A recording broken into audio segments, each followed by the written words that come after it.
Welcome back, everybody.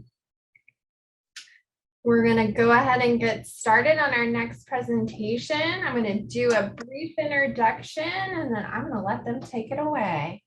So for our third presentation, we have Dr. Mark Dixon and his team from the University of Illinois at Chicago Cognition, Behavior, and Mindfulness Clinic. The CBM Clinic is a multidisciplinary research training and clinical program that provides high quality, evidence-based behavior intervention services to children with autism and other developmental disabilities and their families. Clinical services occur in 4 different programs, which are the Language and Cognition Program, the Mindfulness and Acceptance Program, the Complex Behavior Program, and the Caregiver Training and Consultation Program. Today, this group will be talking about approaches to assessing and treating life skill deficits in autistic individuals.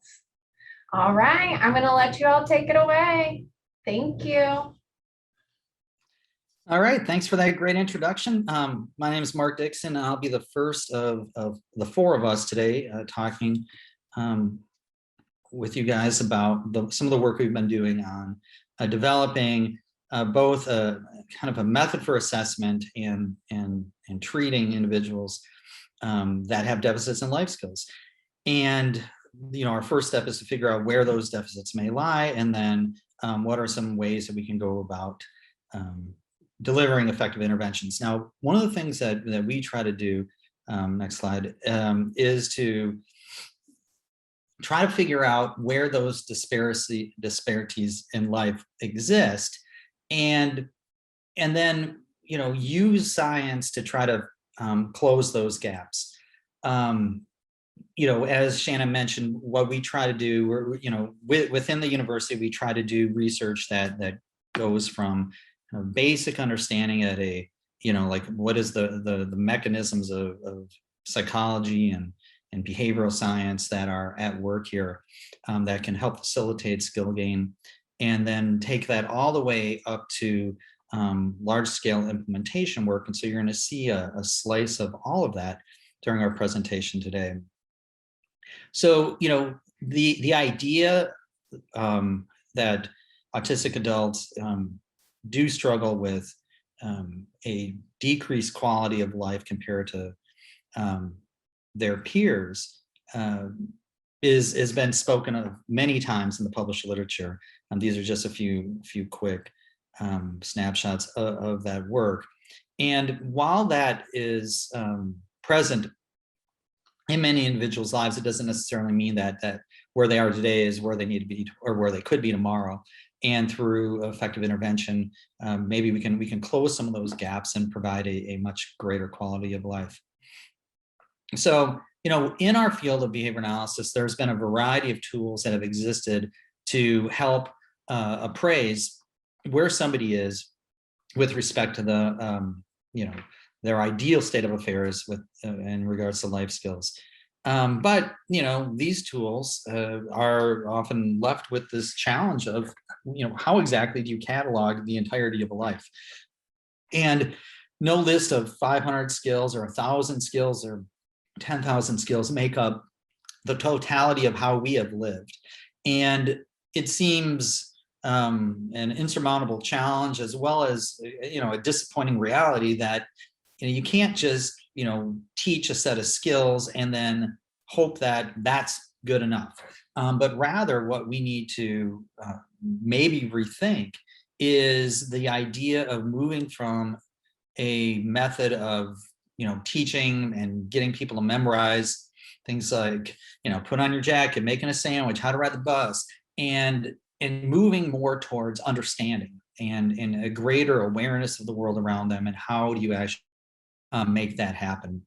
And so the assessment and then being left to your own devices in terms of intervention, is fine in terms of trying to teach the thing missing on the assessment, but I think there's a broader goal that we've missed, and that goal is an understanding and an awareness, and the ability to adapt and kind of figure out the new item that's missing in our life and navigate a way through it on our own and not necessarily need constant supports to get us there.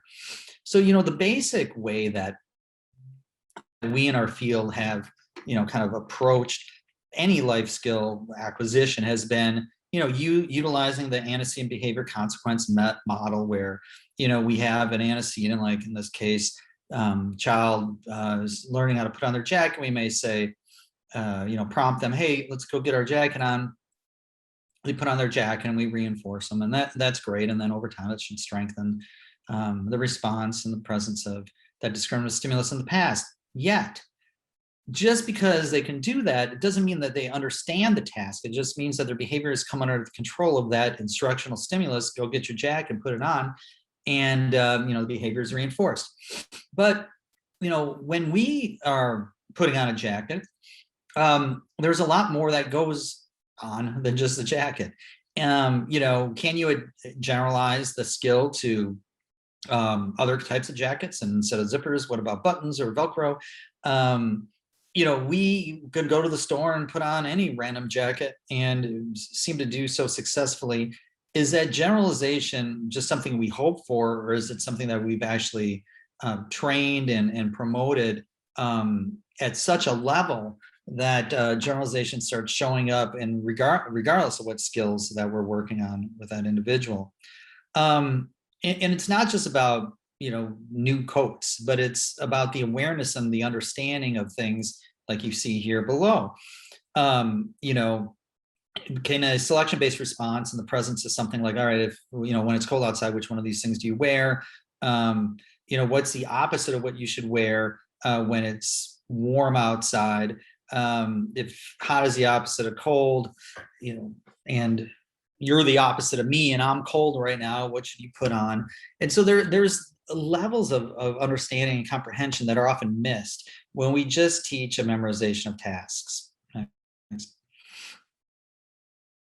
And so there's a growing wing of behavior analysis that involves something called relational learning or relational framing.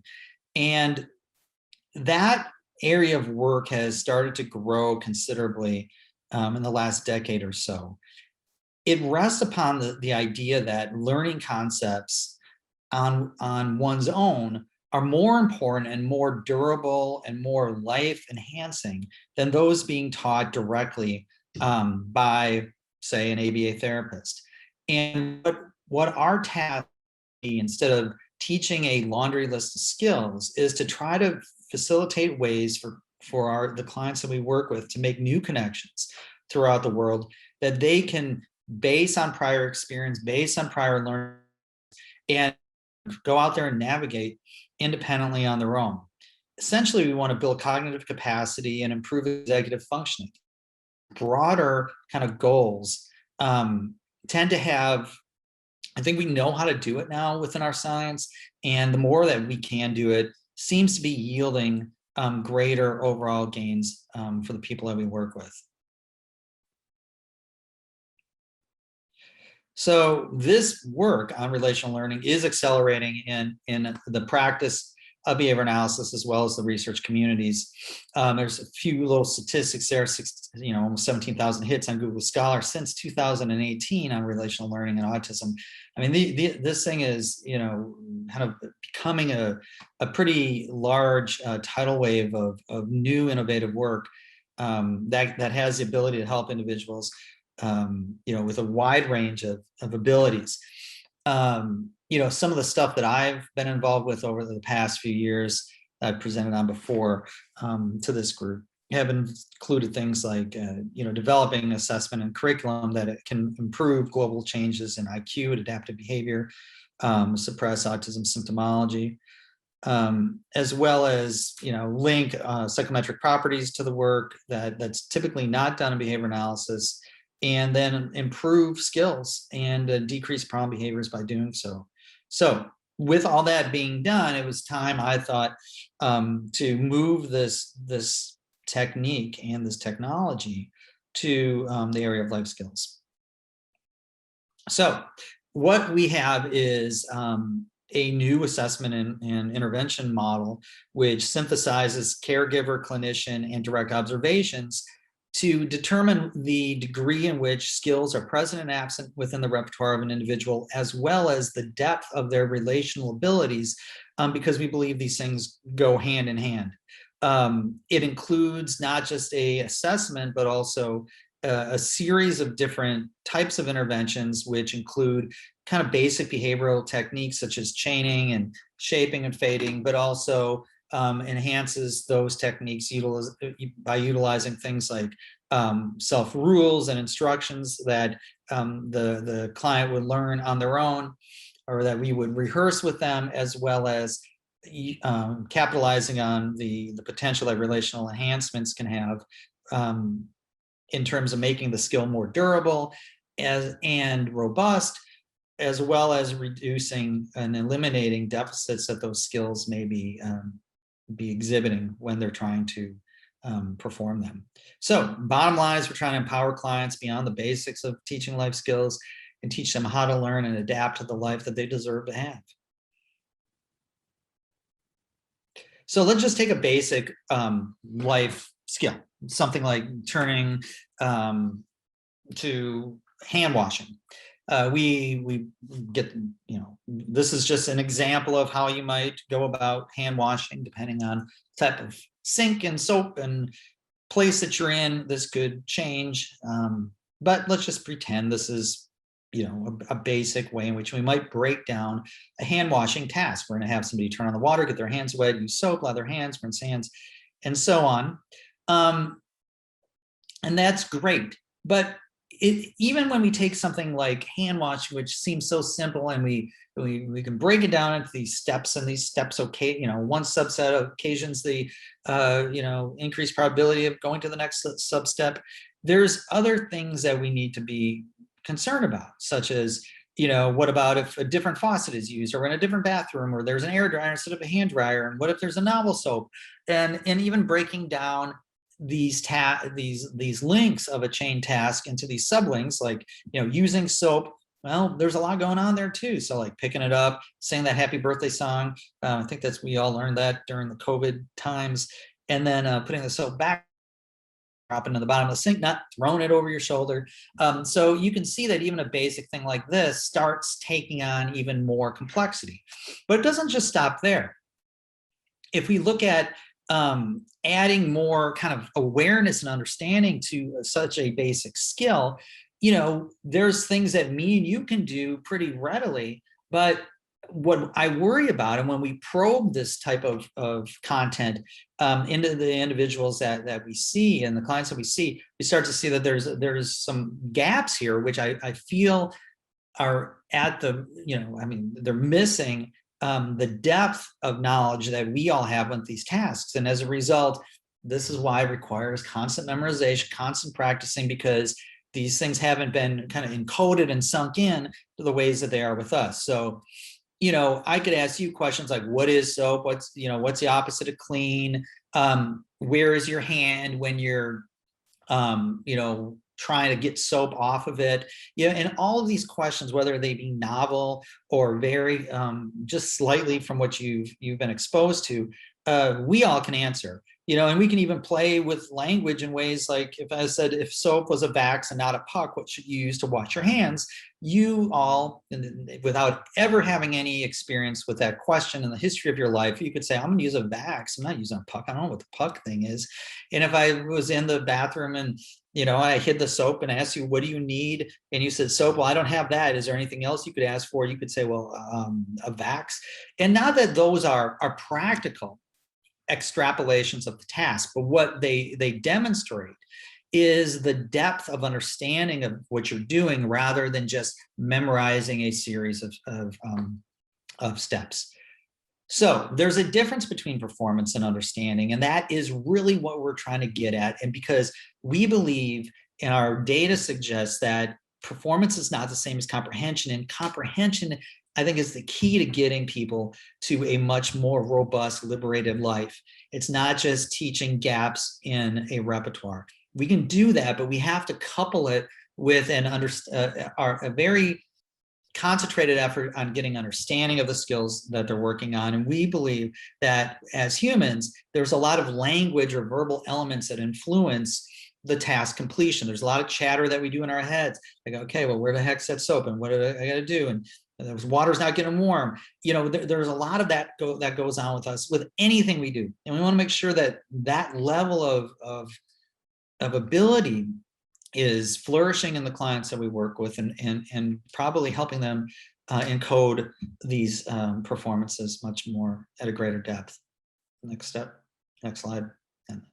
So the model that we use is something that we call a theory to practice model.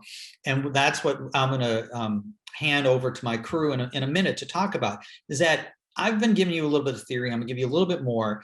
And then we do research at a basic level where we got people in a lab, and they're, maybe just college undergrads, and we're tinkering with some of the crazy things that I've been talking about. And then we say, okay, well, can we replicate that with autistic children? And can we replicate that with teens as well? What about if we were to take this to a large scale level? And so we're dancing across these various circles to try to make sure that the practices that we're suggesting are rooted in science, but also making sure that the scientific roots of these things can help inform practice. Next slide. So let's just take this soap thing just a little bit farther, and then I'll promise we'll be done with it. And we got a lot more fun things to show you. At one level, at a physical level, and this is the most basic thing, is it's that three-dimensional thing in the bathroom. And so when it's just that, you're only under a certain level of what we would call stimulus control. You're under the orientating response, the physical objects, and that's fine. But for me and you, I can say this, and and I've said this word repeatedly over the last 10 minutes, so you can almost smell it, you can feel the sliminess of it, and even if I just say those words, that experience psychologically starts showing up for you. And so is that showing up for the clients that we're saying, hey, go grab the soap? Because if it's not the same interaction with that instruction that me and you have. And so we want to make sure we can build that to the degree possible. Furthermore, it's not just the word and the size and the smell, which are kind of, culturally established, but it's, then we take on these personal characteristics and our functional history with these things. So soap, oh, I like going to the bath aisle at the store because it smells so good. I like lavender, and so on. And then we can even add more psychological functions to these things, even just a single word like soap. And it might occasion some of the things that you see on this bottom part of the slide, which is like, if I was a bar of soap, I want to be Dial, because Dial's like strong, it kills germs. I want to be able to like kill the germs of life. I want to be able to like survive in the battle of soap superiority.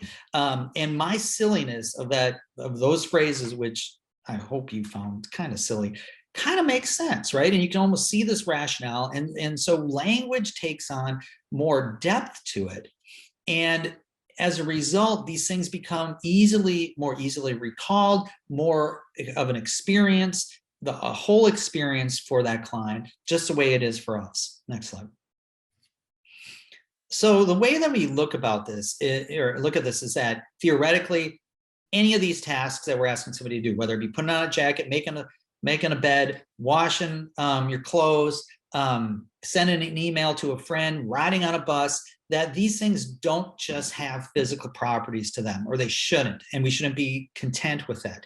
But there should be more functions attached to these objects or these physical things, and we need to make sure that we can foster these additional functions. And would these functions actually, when building these things, do they have more weight to them? And I'll show you that kind of conceptualization of that in a minute. And does that additional weight improve recall and thus task performance? Next. So let's just take the weight of a soap.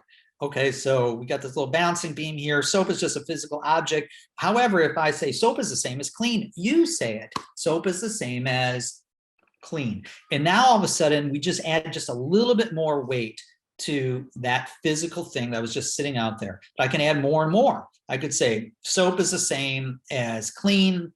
Mom likes it when you use soap. Now all of a sudden mom is attached to the word soap or the physical thing. There's a picture of the soap. Show me, what is this thing? I get you to name the soap. You don't want to taste soap, it tastes nasty.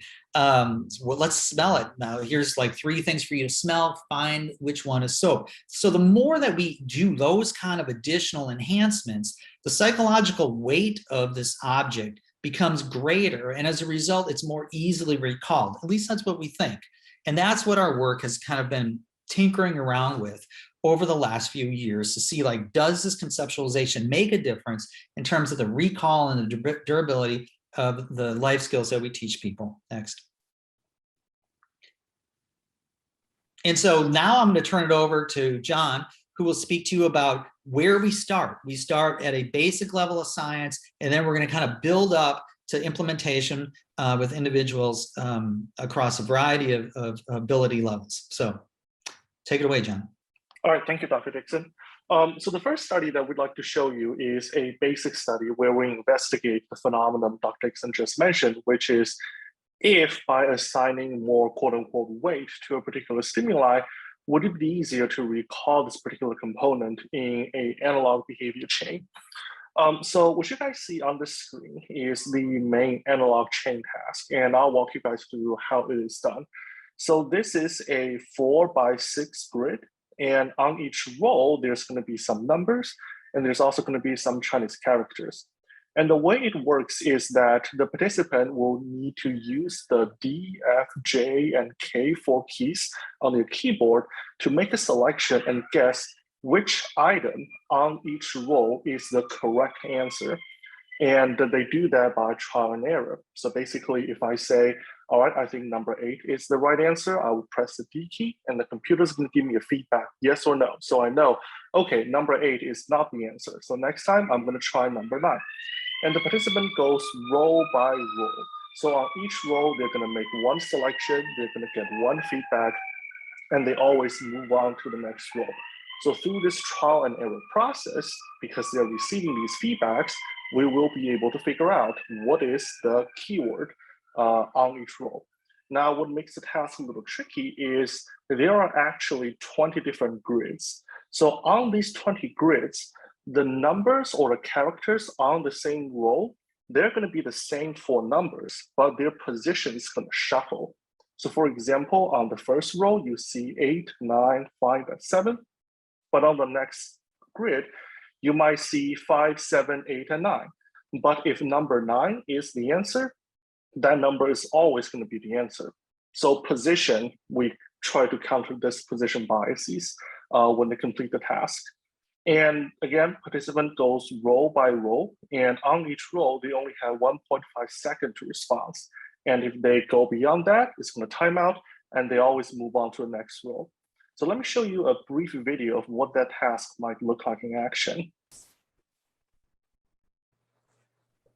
So again, this is the instruction screen that you're seeing now, and this is like a bird eye view of the keyboard and the key pressing. I'm gonna progress. No.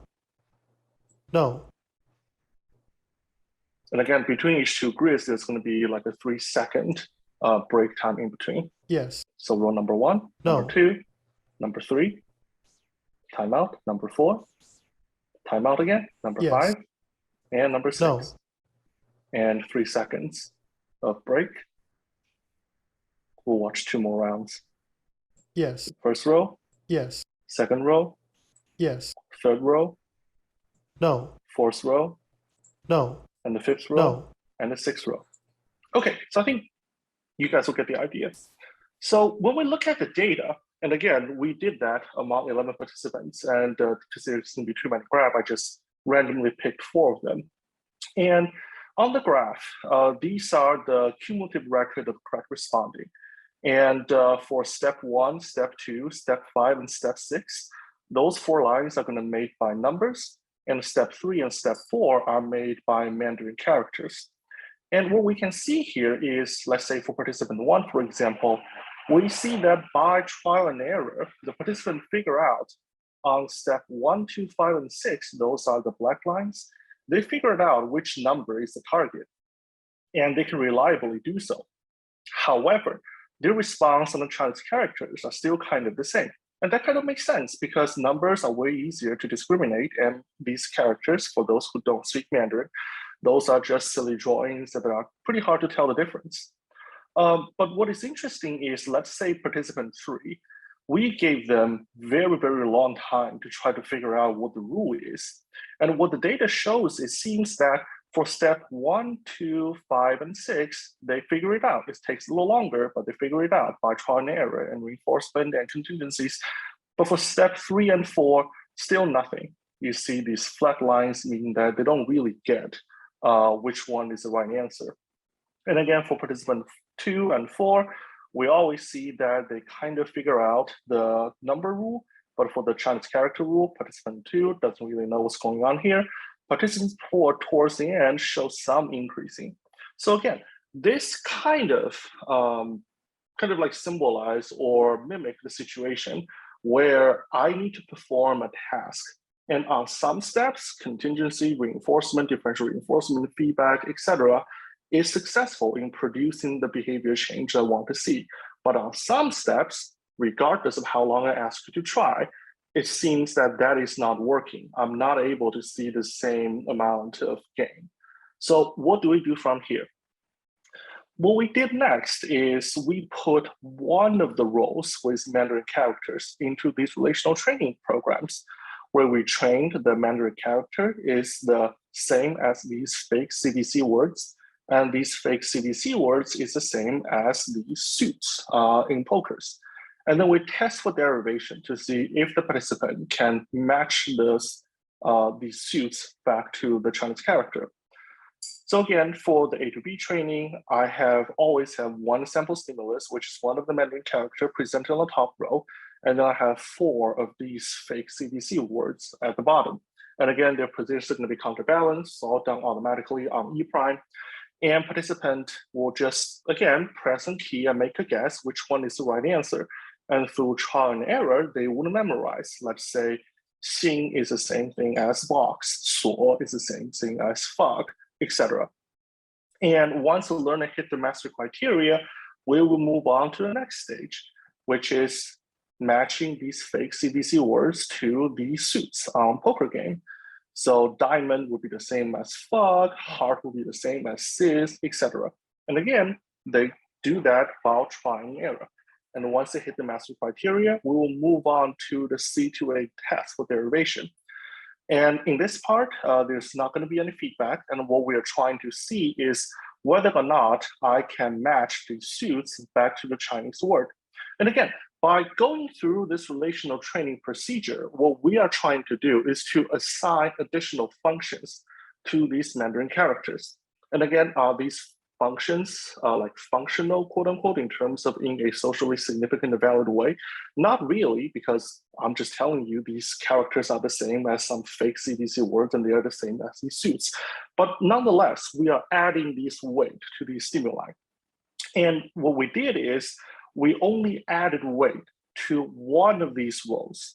So for row 3, these 4 characters went through relational training, but for row 5, these 4 characters are not touched.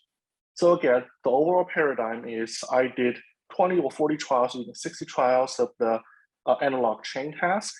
I put one row of the Chinese character in this relational training paradigm, and I have the participant complete the same task again.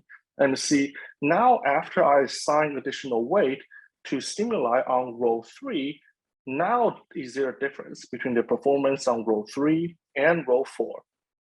And data suggests there seems to be an effect. For example, let's look at participant 3. On participant 3, because the rules doesn't change after relational training, all the number rules are still there. And what we see is a rapid increase on step 3. And again, these are cumulative record of correct responses.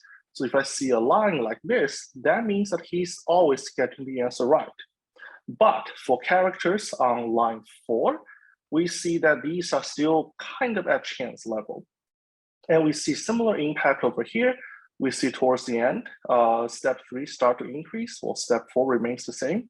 For participant 2, he kind of figured out both rules towards the end. And for participant 4 over here, these both characters are showing increasing trend. And again, these are just randomly picked graph from 4 participants. But when we do the statistical analysis among all of these, it gets more interesting. So again, over here, on the primary y-axis is the percentage of correct responding, and we see the performance prior to relational training and after relational training. And each linked pairs is one participant. So for example, this pair would show that before the relational training, the characters on row 3 is about 40% correct, but after relational training, we average about 50% correct. And these are for the trained Chinese character. On the secondary y-axis is the mean of difference. So what is the actual difference between your percentage of correct responding post minus before the training? And these are the improvements for the trained Chinese character. And we see it is statistically significant with a p-value smaller than 0.01. However, when we look at the untrained Chinese character, and again, they're still receiving feedback, they're still receiving whether or not they get it right or wrong, we see a much less clear pattern. It seems like these are still at chance level. We see some improvement, but also a lot of people that are not changing. And we did a statistical analysis, we can see that these changes are not statistically significant, meaning that there's not enough evidence showing that after relational training, this group of participants actually performs better on that role. So that is kind of interesting, meaning that by assigning weight to one role stimulus, now all of a sudden it's easier to benefit from this trial and error to actually incorporate that in our analog chain task. And again, we try to replicate similar effect among autistic participants. So these two participants both have a diagnosis of autism, and we see similar pattern on participant 1, where we see that before relational training, they figure out the number rules pretty quickly, but both of them can't really do much with the Chinese character.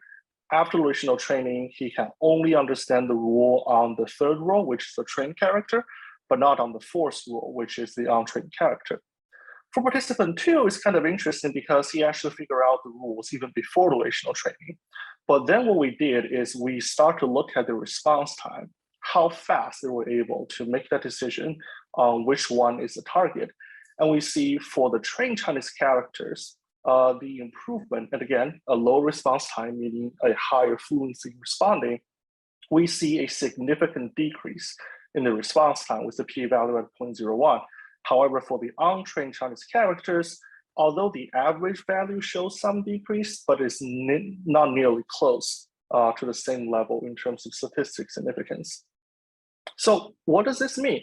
So it seems that, well, first of all, tasks can be taught with contingencies, which is great, meaning that our traditional paradigm using antecedent, behavior, and consequence can account and can produce learning. However, task challenges seems to be able to be remediated by adding functions to the unknown elements. So for example, for many monolingual speakers, Chinese characters are just a bunch of random drawings. By adding these additional weight, that this character is the same as a box, and the box is the same as a diamond, it seems that now after I assign these weight, I'm now able to incorporate that into my original task. And also the rate of performance is better when task elements have additional functions added. So that's the first step of us kind of stumbling into this journey with some basic research. Now what I'm going to do is I'm going to turn it over to Jesse, who's going to talk about some translational work that are built upon these paradigms. Jesse? Perfect. Thanks, John. So kind of transitioning from what John just went through and described of that really sort of basic model looking at this paradigm, I want to kind of highlight that last point he touched on the previous slide where he said rate of performance is better when task elements have those additional functions added. And that's what this study is really looking at, is kind of building upon that task or that skill by adding that additional function. So what we did within this study is we were working working with two autistic learners at the clinic. Anki was age 6 and Samuel age 10. And something really neat to kind of attend to on this slide is their assessment scores. So Anki is 6 years old. He scored very high on the PCA. I think it was about a 90%. He's scoring above age level. And then we have Samuel, who's also autistic, but also has a diagnosis of intellectual disability. Obviously they're a little bit different in age, but then we also looked at their life assessment skill scores, which Amanda will talk to you all about right after this. But you can see that their life skill assessment was pretty similar between these two learners. And the program that we selected to evaluate with these two learners was out of the life curriculum, and it was following social rules. And we chose to focus on the flexibility objective. And the reason why we chose this particular program is because both of these learners are pretty on it with some of those contingency-based skill acquisition. So for instance, both of them, we can teach them various life skills, social skills, so on and so forth. But we started to notice that sort of within a naturalistic environment, at school, at home, when interacting with the clinician, they both sort of struggled with applying and understanding some of these social rules. So, what we wanted to do was, as John and Dr. Dixon mentioned, is really sort of build their performance and the function related to these tasks. So how we did that is, like I said, we focused on that flexibility objective, and we chose 4 different stimulus classes, and we taught them to identify appropriate responses and opposite of appropriate responses to social situations, so that they could start to build that weight on that situation, on that stimulus, and be able to respond more flexibly. So I'll kind of walk you through how we did that. Next slide, please. So first we started with step 1, and that was a relational training paradigm. So first we taught participants to identify the opposite behavior that would be expected in a certain social situation. So for example, in this slide here on the left, we see, a picture of a student in class focusing on their work, and we presented the instruction, show me opposite, at which they would point to the image on the far left, which was 2 friends talking to one another within class, sort of seeing that opposite response is, talking to your friend, not staying focused. And as you can see on the right, these were some of the other stimuli that we included. So, if we asked a learner, what is the opposite of what you should do when crossing the street, running into traffic, opposite of covering your sneeze, sneezing into the air, forgetting to cover your mouth. And then that final one is what is the opposite of, when you're having a social conversation, sort of getting up in somebody's personal space. So this was the first step we taught, is just show me the opposite of this picture. The next step that we then trained was asking individuals to identify what are you supposed to do when you are in a given social situation or setting. So kind of changing up the script here, we presented those same 3 images and we said, what are you supposed to do when you're in class? And they would identify the image of the learner or of the student reading their booklet. And then we would ask them, what is it? And they would say, stay focused, staying on task. And the reason that we added that second step of them tacting that behavior was because, as you'll see in just a moment, some of the testing trials was primarily expressive. So we wanted to ensure that we were sort of building in that step as well. So same thing you can see on the right, we would ask them, what are you supposed to do when you are crossing the street? They would point to the image of looking both ways, have to sneeze, cover your mouth, talking to somebody, maintain personal space.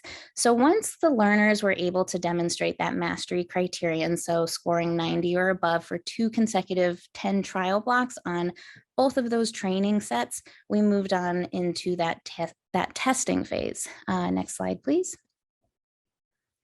So first we test for that derived relation between the C and D stimuli. So we would ask participants, what is the opposite of what you are supposed to do when you are in class? With the target response being an expressive response of talk to a friend. Same thing for crossing a street. You run into the street, having to sneeze, you forget to cover your mouth. And when you're talking to somebody, it would be standing too closely to them. During this testing phase, we were not providing them with any feedback, no reinforcement. We were just evaluating whether they were able to derive that opposite response. Next slide, please. And then we also wanted to see if they were able to derive those rules for novel, untrained stimuli or social situations. So for these, the setup was exactly the same as the previous relation. We were asking them, what is the opposite of what you are supposed to do when you are chewing food? And they would say, chew with your mouth open. We also presented them with what is the opposite of what you're supposed to do when you lose a game, answer being throw a tantrum. When you need to get somebody's attention, yell at them or poke them. And then what is the opposite of what you're supposed to do when you are watching a movie with other people? The answer being talk loudly. Next slide.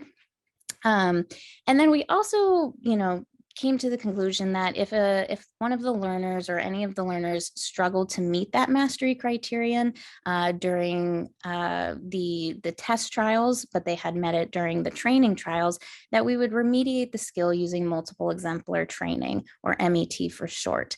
This is a remediation strategies where, rather than just retesting that test stimulus or that test stimuli, we target some of the relations there and directly train them. So we choose 2 of the 4 classes within the testing relations and directly train them in a 10 trial block. So for one learner, as we'll see in just a moment, we selected 2 of the 4 stimuli in the CD and YZ relations and just continually trained it until they were able to meet that 90% or above on the 2 consecutive MET trial blocks for both of the relations. So for one of the learners, we chose the stimuli crossing street, talking to somebody within that CD relation. And then for the YZ relation, we chose losing a game and watching a movie. Next slide, please. So as we can see in this graph, prior to starting the study, neither of the participants were demonstrating these skills beyond, 50% or sort of guess level. But we see that once we begin that relational training, both participants acquire the training relations very quickly. They meet that mastery criteria.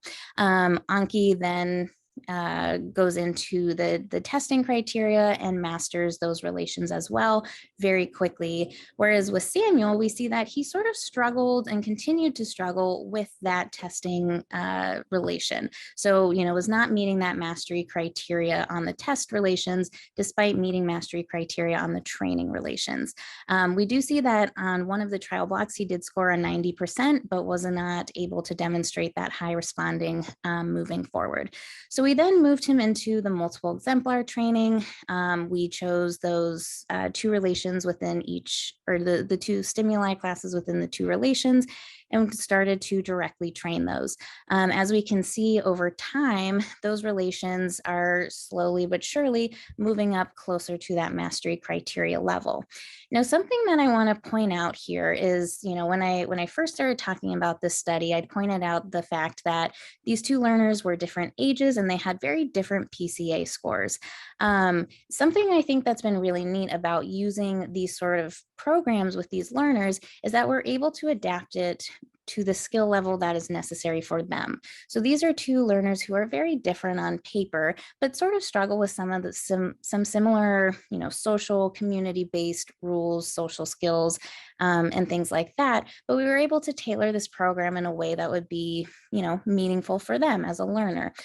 So for both of these learners, the reason, again, why I chose this program is because we kind of see that they had some trouble responding to those social rules, and to sort of revisit what John and Dr. Dixon was speaking to of building the weight of those relationships, of those tasks, we think of, some of the stimuli within this study, such as what is the opposite of what you're supposed to do when you're crossing the street, they might say, run into traffic.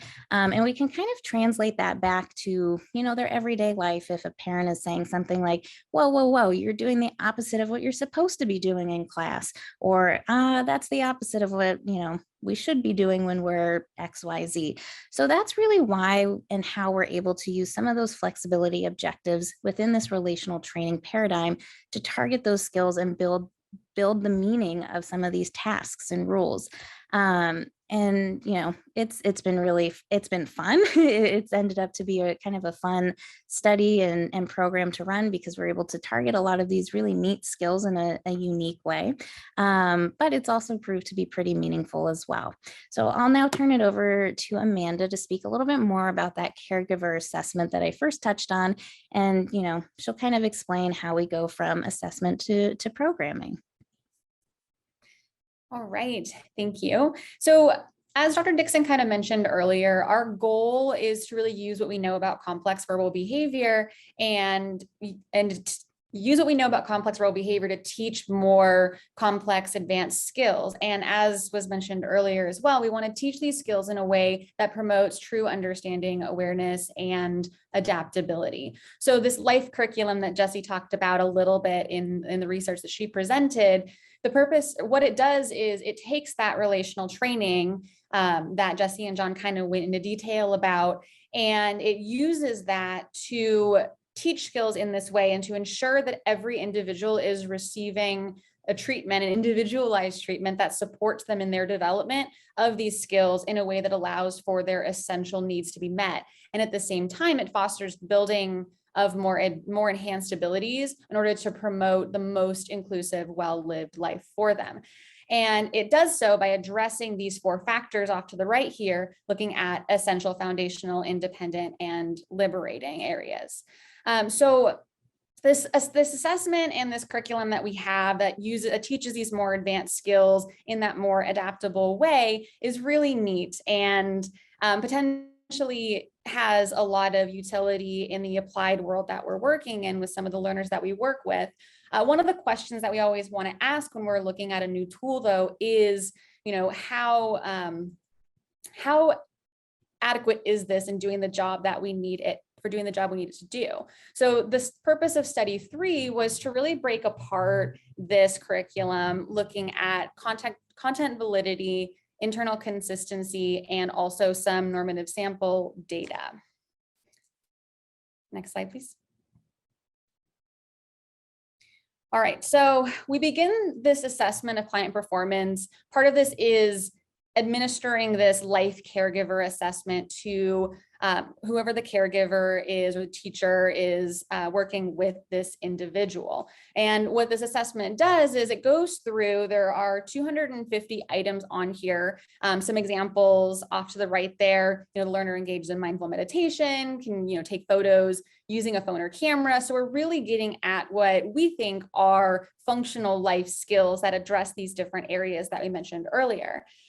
We ask the caregivers to go through 250 of these items and rate the performance of the individual on a Likert scale that ranges from 0 to 10, with 0 being, so if they circle that 0, they foresee significant challenges in the client being able to complete this skill, even if they're being helped with the task. And it works up to a score of 10, where they would rate a 10 if the individual can independently perform that skill or a similar skill that is listed there.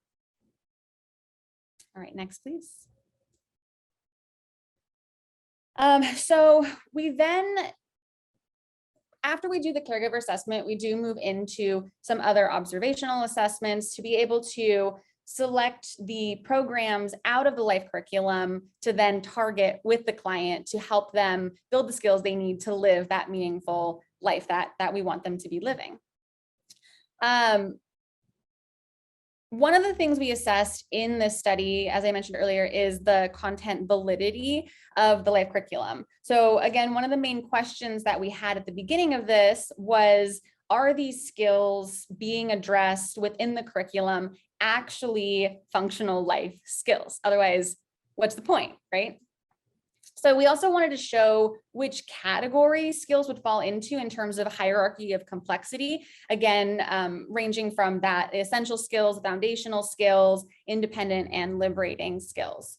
So in this study, the functional module of the life curriculum was given to 9 experts. So we used additional board certified behavior analysts at the master's and doctorate level, so BCBADs as well. Those individuals served as our content experts. We gave them this assessment and curriculum and asked them to basically go through and rate whether or not they consider these skills, these items, to be functional life skills. And we also asked them to sort of categorize them into these different domains. So if you look at the graph on the left, it depicts the distribution of items meeting that content validity ratio, which is essentially saying of those 9 experts that we had take a look at this, 7 of them were in agreement that these items actually were, that this individual item actually was targeting a functional skill. So here on that, again, I think you can see my mouse here. I'm circling on the far left graph there.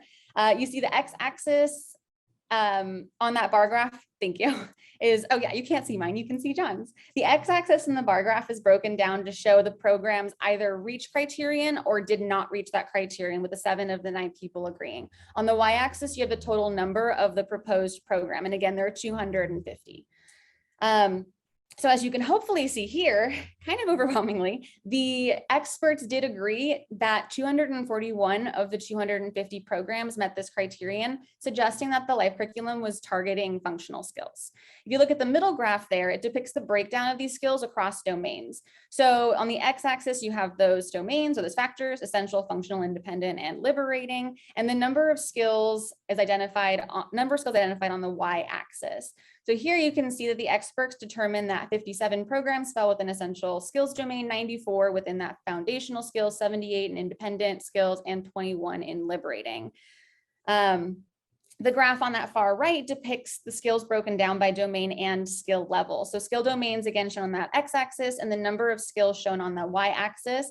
Basically, what you see here is that the different domains, again, essential, foundation, independent, and liberating, broken down across areas of performance. So looking at, performance, personal care, home, social, and leisure domains. So in other words, the items in the curriculum are representative of the domains that life aims to target, which is really cool. Next slide, please. Looking at internal consistency here. So we evaluated internal consistency for the curriculum. We used a couple different ways of looking at a correlation. So if we first use the Spearman-Brown coefficient, you see there the second line. And essentially what we did here is we just took every other item on the assessment and measured it against itself, looking at the correlation between those 2 halves, just to see if they were highly correlated, which would suggest high internal consistency. And as you see there, all those numbers are relative, actually, they're very high. We also calculated Cronbach alpha, which is also high across the board here. So these data suggest that the life curriculum has high internal consistency, meaning that the items are reliably measuring the things that we actually do want them to be measuring, which is also really important. Next slide, please.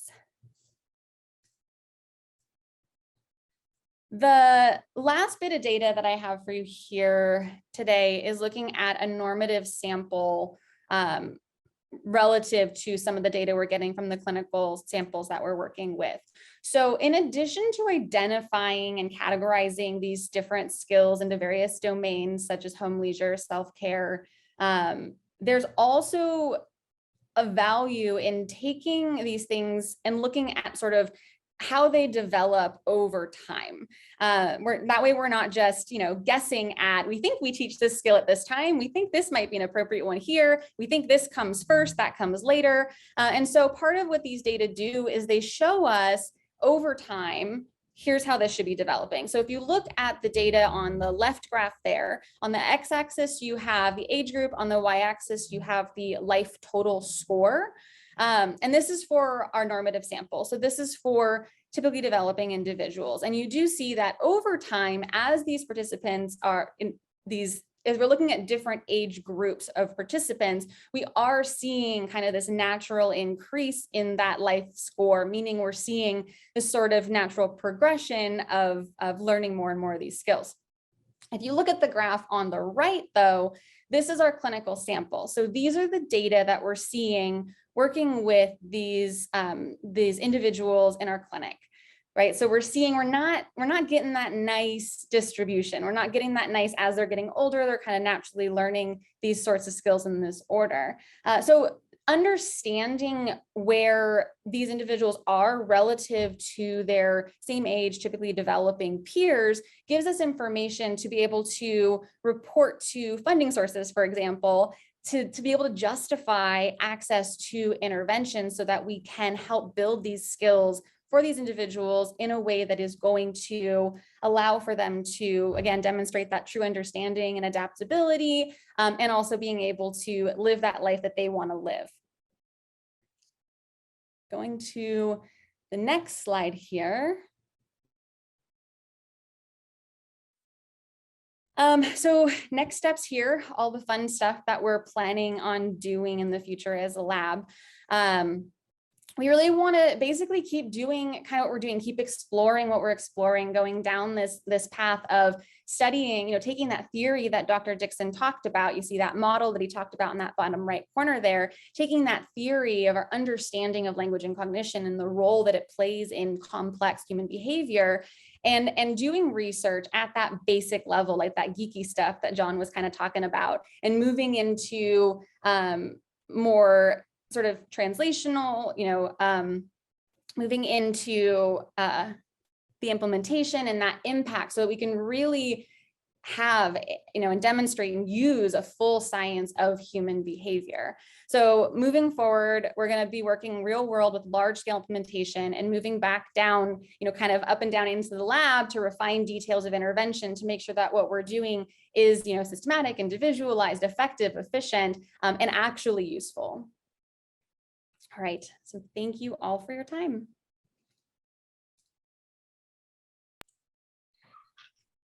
Thank you so much, everybody, for presenting your work and the progression. It's great to see. We do have a couple of questions, and we have a little bit of time left. So one person asked, does ongoing verbal praise run the risk of being understood as a component of the task? Yeah, I can answer that. There's really not constant ongoing praise. I mean, one of the core things that we're trying to do here is pull people off of contrived feedback, whether it be verbal praise or any other kind of reinforcers, and get them thinking on their own. And so, I mean, we covered a lot of content here in this last hour, and so some of those nuances might have been skipped over. But, one of what we try to do is teach a subset of skills, and that might include verbal praise or some sort of feedback, but with the expectation and the programming of moments in which we just keep our mouths quiet and we don't say anything, and we say, figure it out, and watch that person kind of self-discover what the answers might be. And what you see with some of the people we work with is that they make their own feedback, like, oh, I got that right. Because I think all of us do that, but we do it at a very, kind of tiny covert level inside. We had to do this presentation at noon. So I'm rushing around at 11:55. All right, do I got my stuff? And then I sit down at my desk, and there's a little tiny part of me that's like, hey, good job, Mark. You got here on time. But I don't say it out loud, but I think we all experience that. At least I hope it's all of us. And so we see that kind of show up aloud with some of our clients. And then it goes down to that kind of quiet level that me and you carry around. So no, I mean, you're right. And that's a big, I think, danger of more of the traditional ways that ABA is done, is that you're expecting that feedback, you're expecting it, and it's like, I don't want to think, I want you to tell me what to do. And so, yeah, you're absolutely right. I mean, we're trying to shatter that whole way of teaching so that people start to learn on their own. So that was a good question. And then another one that we had, someone asked how to address life skill deficits when there are performance deficit rather than a skill deficit, and result from the skill being unpleasant or overwhelming, even if it's necessary. So they gave an example of knowing a lot of autistic adults who really struggle with showering, not because they don't know how, but because there are a lot of transitions involved and it's just unpleasant for them sensory wise because there's too many steps. Yeah, I mean, you're right. I think there's always a dance between performance and skill. And so we have to be aware of that, and build interventions appropriately. One of the things, if we take the showering test, for example, like I think all of us would probably, I don't think many of us would really like doing showers. We just do them because of the social contingencies if you don't. And so so when you take a performance deficit like that, I think it has to be analyzed within a context of, what does this person see the long-term gains of it? And then those long-term gains might just be, 30 minutes down the road, when people say, oh, you look nice today. And does that even matter? And are you willing to tolerate the aversiveness of cold water or the sensory, feeling of the water, because there's a bigger gain to be had, from tolerating that uncomfortableness and exhibiting the performance that you don't really want to do. And so when performance deficits are kind of bumping into skill deficits, it's up to us, I think, as those caregivers to make sure that we are looking at it within a broader context and making sure that we're teaching not just the skill, but teaching the value of the skill that can have for somebody. I mean, really what you're describing is the choice point, the crossroads that we sit at every day, multiple times per day. And the same thing with our clients is, do I want to do this X or do I want to do Y? And X of avoiding the shower leads to escaping the aversive, stimulation of the water on my body. But it also leads to, and that's the part they don't think about, and we don't think about it as well. So how do we bring those delayed consequences psychologically to the present for them? And then the other option is choose option Y, which is take the shower, kind of as a bummer. I don't really want to do it. But it leads to these positive things, which again, we kind of forget about, they forget about. And so how do we bring those delayed consequences right in the moment so that we can bias, which of those crossroads do we go down? It's kind of like us. I don't know how many of you had a lunch that you regret today. I did the drive-through at McDonald's. I'm not really proud of it. It was clearly a performance deficit. I've got the skills to do better than that. But I discounted the future. I said, I don't care about healthy living right now. I care about just yum food. I got to eat. And it's that impulsiveness, which we have to try to address. And we can, but you can't just do it by like, let's give them bigger reinforcers to shower, because that's just, again, more of a contrived world. It has to be looked at within a context, and reframing some of these delayed consequences go along with either of those courses of action. Great. So that'd be a whole hour talk I could do for you next time around. Good. We had one last question come in. Someone asked, what would be a simple example of adding weight and function for lower language learners that one could share with, say, an instructional assistant in a classroom they'd like to begin building in day-to-day operations? Sure. I mean, I think that, again, I'm somewhat biased about the soap example because that was what I talked about, but it could be any of those things. Like, how do you take, let's just, let me get away from the soap, but, how do you take something like, toothbrushing and add weight to it? Well, where you want to, first thing what you want to do, identify is like what parts of that task are not going so well. And so let's just say it's, rinsing off the toothbrush. So what does the person know anything about a toothbrush other than it's that thing that's in the bathroom that they're telling me to pick up when it's time to do this this task of brushing my teeth. And so I might take some of those elements of the task and I might try to, like you said, add weight to them. So I could lay them out in an array on the table and say, which one of these you use to brush your teeth? I could say, name these things, and I could have them name toothbrush, toothpaste, and water. I could, have them close their eyes and say, okay, tell me what you feel. And then I could have like the brush of the toothbrush brush against their hand. I could have like the toothpaste container brush against their hand. And so there's a lot of ways that you can play with any stimulus that might be part of a task that adds more psychological weight to it. Whether it be a receptive thing, like I've described, a selection-based thing, or kind of an experience like I described with the tactile feel. And any ways that you can do that just enhance the overall kind of understanding of what those objects are. And by doing so, it's going to allow a better kind of recollection of those things and meaning to those things when you're working with them. So when it comes to, what do you do with the frontline staff? I would just take some of the daily living skills that you're trying to teach and enhance them in these somewhat maybe seemingly silly ways. But by doing it, it really does allow these parts of the task to sink in more deeply. I mean, we saw it with those Chinese characters, one versus the other, one that we kind of put together, one we don't, or with the work that Jesse described. I mean, this really does seem to be a pretty powerful phenomena that we have not utilized in the teaching of life skills till now.